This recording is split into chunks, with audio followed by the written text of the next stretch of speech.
A world powered by the blockchain is being formed right in front of our eyes. Experts are calling it the Internet 3.0, the next digital revolution.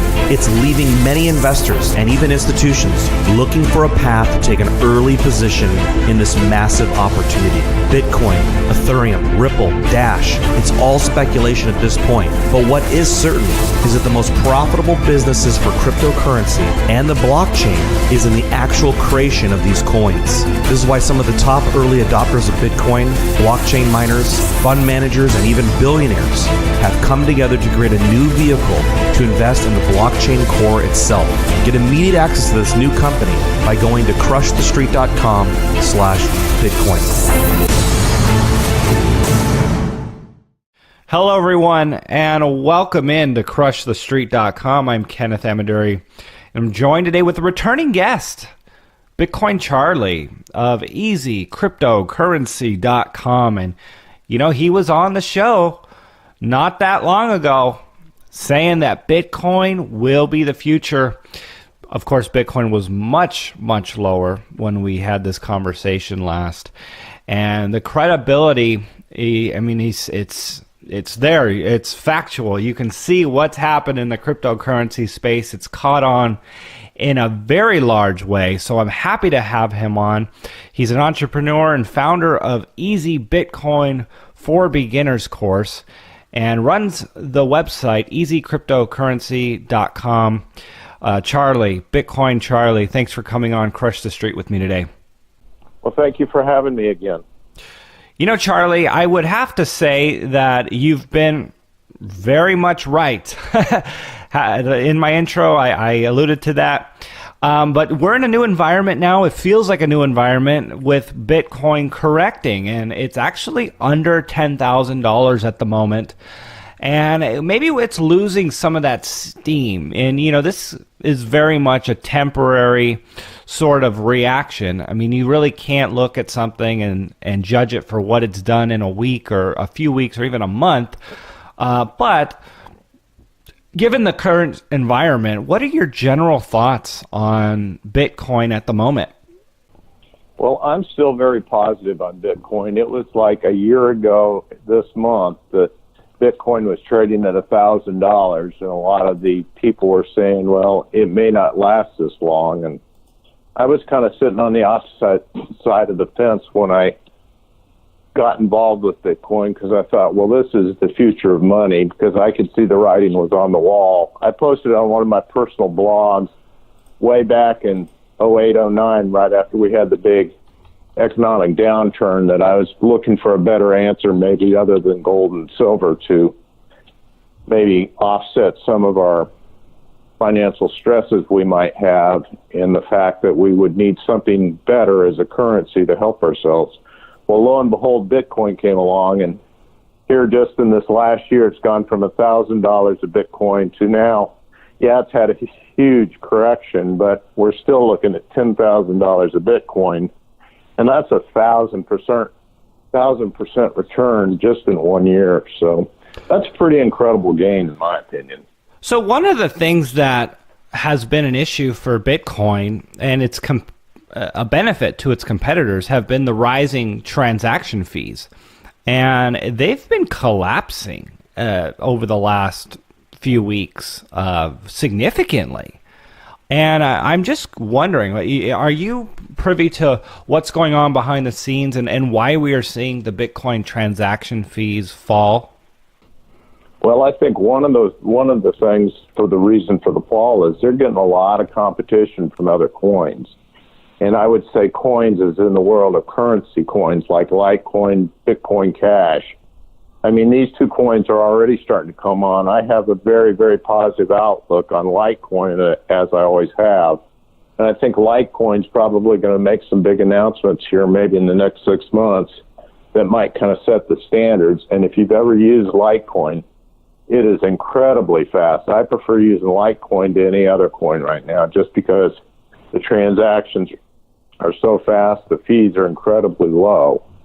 But I think Bitcoin's starting to get some competition from outside sources. If you look on CoinMarketCap right now, I think when I looked it up last night, the market dominance for Bitcoin had dropped clear down to like 35%. So it's no longer necessarily the dominant coin out there. So it's getting a lot of competition from the other sources. Sure. And I mean, Ethereum really didn't move much while Bitcoin was soaring from $5,000 to $20,000. And we've seen that gap largely bridge in the last while here, while Bitcoin has come down.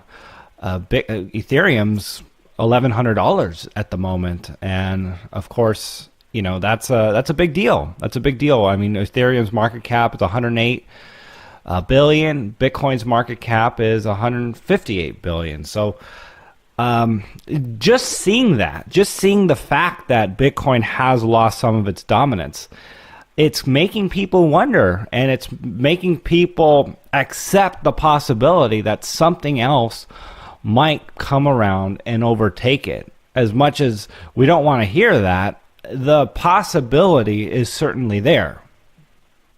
I would tend to agree with you on that. And like I said, I think that Bitcoin's starting to see some competitors out there, and its dominance has dropped here. Well, in this last correction, its dominance has dropped. When it was approaching $20,000 a coin, I think it was back up in the neighborhood of like 58% dominance. So it's had a severe correction there as well. Yeah, and I think it's just like, it's one of those things. It's so much on perception, and perception is self-fulfilling. And we've seen that in so many ways when it comes to markets and market psychology. But you know what was interesting about 2017 is that this year 2017 was the year of utility tokens and so many coins that were built on top of the Ethereum blockchain. And Ethereum benefited greatly from that. And from a technological perspective, it was very exciting. Not necessarily from a monetary perspective in every instance, but from a technological perspective, the platform for decentralized technologies. And I think that was really cool. But in 2018, going to some of these conferences and listening to some of the smartest people out there, we're on the verge of seeing equity tokenized, and for securities to go into the blockchain space. And instead of having stocks per se in a traditional sense, you might be trading a token that represents a share of a company. And unlike the way a lot of these ICOs have been, where a company raises money, but the token itself doesn't represent a share of the underlying company. This is what we're on the verge of seeing. And I'm curious as to, what are your thoughts on this and the future of the cryptocurrency space? Well, I would tend to agree with you on that, because I think these security tokens offer a new value statement out there in the cryptocurrency world, because basically a security token, as I understand it, it's basically like a share of some type of company with something backing it. Maybe it's a gold product, maybe it's a silver product, maybe it's real estate. But you have all these other underlying methods, and I think it's actually better than what some people would say is our dying stock market, because at least with cryptocurrency, you have proof of ownership. Whereas if you buy a share of stock or something, you're assuming that the brokers put those shares in your name, and it's not necessarily held in the street name, which I think 99% of them, all of them are. So that's a good point. point. It's going to give us some good benefits going forward, because I think it's the wave of the future.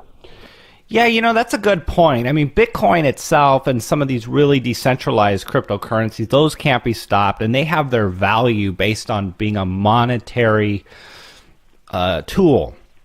But some of these other tokens, they're certainly going to bend over and comply for the governments. And for them to even get off the ground, they're going to need to be AML compliant, KYC compliant.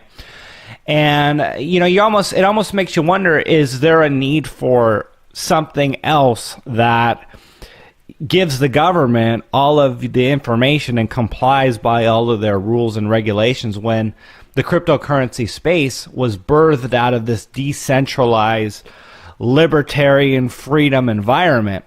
But there are other benefits of the blockchain. And like you said, having ownership and I guess more transparency than there is in the traditional stock market. And I think it's going to take some time for, I guess, Wall Street to come around to this because obviously there's the legacy systems that a lot of the legacy players are incentivized to continue on forward. They don't want to have to switch. Nobody likes change because that's a risk of loss of control. So it's going to be really interesting to see how things go forward here and who fights against it, who tries to keep this back, and if they're able to hold back this new trend. Yeah, I would agree with you on that. And I like the fact that if it's on the blockchain, now you have some proof of ownership and you can actually go out there and verify it. And I think that's what a lot of these companies are moving more and more towards, because I'm hearing there's like no discussion anymore, at least the little I'm hearing, on IPOs. Everybody's going for an ICO these days just so they can put their code up on the internet and then they can put it out and release their white paper and then start getting some funding with it fairly easily. And I guess they don't have to go through near the hoops and they can get the funding a lot easier rather than running an IPO through a banking system where the bank's actually taking a cut of the funds that they're actually raising. So yeah, absolutely. Charlie, so let's get back to Bitcoin. This is the decentralized currency. This is a fire that's been lit that nobody can put out now. And it's been a powerful thing. But at the same time, some of its limitations have birthed opportunities in other coins, like you said, Litecoin and Bitcoin Cash. And I'm wondering, do you believe that Bitcoin will remain resilient and adopt changes that will make it more user-friendly? Or are some of these other ones going to take it over? I know we touched on that a little bit, but I guess what are your thoughts on Bitcoin Cash? Because this has Bitcoin's name on it. It's got the website bitcoin.com, and from a marketing perspective, I think it's a threat to Bitcoin.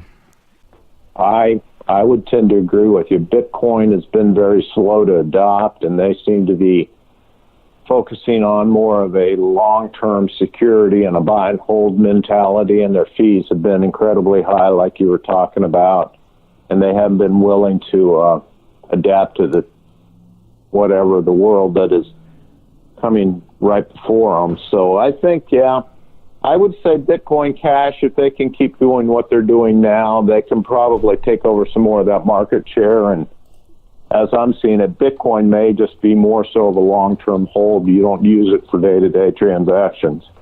Sure. And like I was saying, Litecoin, if you use that at all for any type of transaction, that could very easily function day-to-day as somebody's type of currency. And with 4 times the amount of coins out on the blockchain with Litecoin, it's got a little bit more, there's more tokens or currencies out there to be used, so the value may stay lower.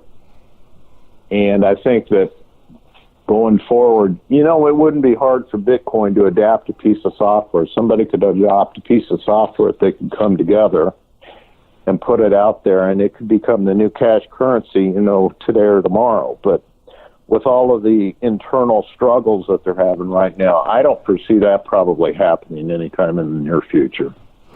One of the biggest benefits that Bitcoin had as an on-ramp to users was Coinbase. I don't think anyone would disagree with that. And it made it easier for the average person to purchase Bitcoin. And that's something that you've helped people with, is understanding Bitcoin for beginners. And I'm wondering, is the general space getting easier and easier for the average person? I say it is, because when I first got started in this, the exchange world was limited at best. And if you could find an exchange, they didn't really want to get you approved, and then it took forever, and then you had to set up your bank. Here today, if you go out to Coinbase, if you set it up with a credit card, You can buy funds the day you set up your account, and if you do the KYC stuff like uploading your driver's license, you can have those funds deposited in your Coinbase account, and then you can put them on your own wallet. You can send them wherever you want to send them. I will admit, though, that getting started today, Coinbase will cap you. They'll probably give you a minimum somewhere around $100 or $250 worth of coins you can purchase that day. And as you build up your credibility with them and you do more and more verification with them, they grant you more and more ability to buy more and more coins. But when I first started out, I was having to go to what's called localbitcoins.com to buy my Bitcoins, which you can still use today. It's just a little clunky because you got to take physical cash to a bank, deposit in the guy's bank or person's bank account who's going to send you the bank or the Bitcoins. Once they verify that the money's in their bank, then they'll ship you the Bitcoins. But it's kind of a clunky system because it takes a while. The bank has to be open, and then the bank has to be willing to accept a deposit from somebody like you.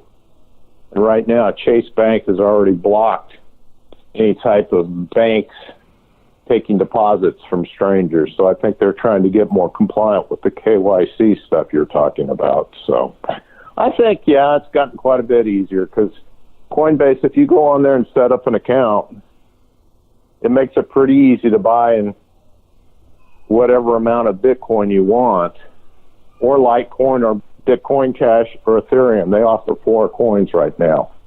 And then once you get started there, you basically have to use one of those 4 coins to make your purchases.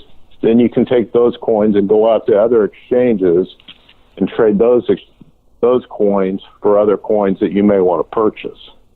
Yeah, it's kind of one of those things. I remember I was at the Texas Bitcoin conference, and there was talks about ICOs and whether or not they want to be in the U.S., for instance, or be outside of the U.S. and kind of running their own rogue enterprise. And, the thing about it, and this was the flip, the two edges of the sword is you might be able to be more decentralized and outside of the U.S. and not have all the rules and regulations and even taxes. But if you do comply and you do come into the U.S., you might have a 10x market for whatever it is that you're trying to start up. The market size might be a lot larger than it would be if you try to do it without the government. And I'm not saying that's a reason. It's not a morally acceptable reason that I'm saying somebody should do it, because I don't believe in big government and big brother over our shoulders. But it's a real problem that people are facing, and that is that the U.S. and Western civilization has the majority of the wealth, and you either try to stay outside of that and do your own thing, or you kind of come into the rules and regulations of everything, and maybe you have a much larger market which outweigh the benefits from being outside of the system. So it's how much rules and regulations are out there and how willing people will be to comply with these regulators. And I still don't know what that balance is going to be yet in this world of decentralization. I would tend to agree with that as well, because I think that fortunately here in the United States, they've given us a lot of ability to at least buy and sell these cryptocurrencies, and they haven't given us a whole lot of hassle. Yes, we do have to do some of the KYC stuff, and you do have to verify your identity. And as many people as I run into in this new world, they all think Bitcoin's anonymous. It's not anonymous. Believe me, if the authorities want to track it down, they can track it down. You are not being anonymous. I think it's a whole lot easier at this point to play by the rules and let's work within the system that they've given us. And hopefully, this will continue, kind of like the internet. They gave the internet a whole lot of autonomy and freedom, and they didn't make a whole lot of rules when it first came out in the early 90s. And I think we all benefited from that because then they started regulating it as it moved forward a little later into the 90s after they saw what it was going to become. Sure.